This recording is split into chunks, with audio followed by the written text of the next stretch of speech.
అటు భీమవరం ప్రజలకి ఇటు పెదాంబరమే కాకుండా ఉండి ప్రాంతం వారందరికీ కూడా ఎప్పటి నుంచో ఇక్కడ ప్రభుత్వానికి సంబంధించి చక్కటి కళావేదిక అన్నది లేదు.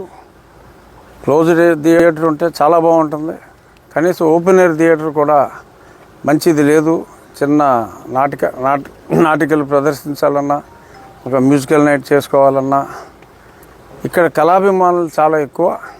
అయినప్పటికీ చక్కటి ప్రాంగణం లేదు అని ఆ మధ్య నాటకోత్సవాలకు వెళ్ళినప్పుడు కలెక్టర్ గారు ముఖ్య అతిథిగా వచ్చారు. ఆ నాటకోత్సవాల్లో వాళ్ళు రాయప్రోలో ఎందుకు మనం ఒక మంచి ఓపెన్ ఎయిర్ థియేటర్ త్వరగా ఏర్పాటు చేసుకోకూడదు అని చెప్పి అనుకోవటం, ఈ సైట్ని ఎంపిక చేసుకుని ప్లాన్లన్నీ రెడీ అయినాయి.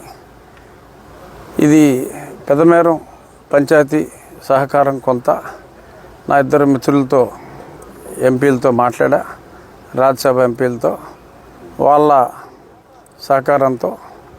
అలాగని పని ఆగదు, అది ఎప్పుడు వస్తే అప్పుడు వస్తుంది. ఈలోపు పనులన్నీ మేము ప్రారంభించి దసరా నాటికి ఇక్కడ మళ్ళీ రాయప్రోలు గారు నాటకాలు వేసుకుంటానంటే దసరా నాటికి కంప్లీట్ చేయాలి అనేది మా ప్రణాళిక.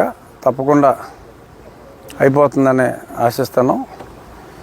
పెద్ద ఆయన ఎన్టీ రామారావు గారి పేరు మీద, ఎందుకంటే చరిత్రలోనే అతి గొప్ప కళాకారుడు నందమూరి తారక రామారావు గారు.